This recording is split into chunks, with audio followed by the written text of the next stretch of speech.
Oui, merci Monsieur le Président. Le groupe Les Républicains votera contre cette motion. Mais je croyais que vous participiez à aucun vote. Non, on a changé sur cette mandature. Ah, vous avez changé. Non, mais c'est ce qu'a dit. Non, mais sur cette... C'est ce qu'a dit Christophe Duprat tout à l'heure. Vous savez, le changement, c'est maintenant.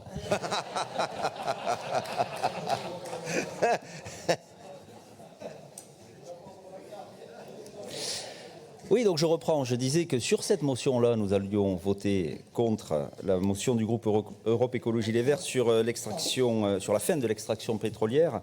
Je rappelle à notre Assemblée qu'en octobre 2017, nous avions ici même voté une motion commune en faveur du maintien de l'activité pétrolière en Nouvelle-Aquitaine.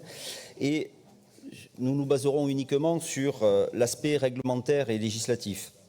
Il existe une échéance qui est celle du 1er janvier 2040.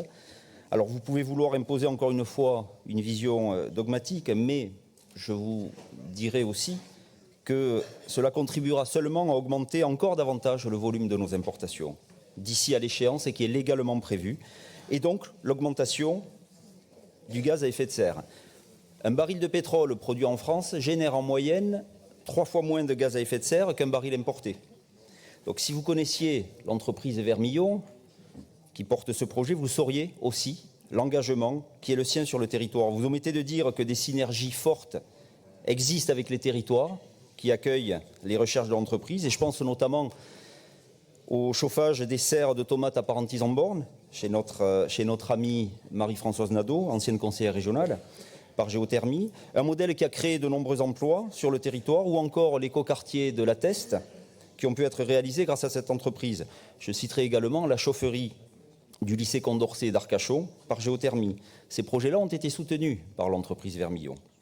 Alors, quoi que vous en pensiez, l'entreprise est complètement tournée vers la transition énergétique et elle travaille à la transformation de ses activités, à la transformation de ses métiers également, tout en sauvegardant des savoir-faire pour qu'ils soient demain au service de la transition énergétique que vous réclamez à corps et à cri.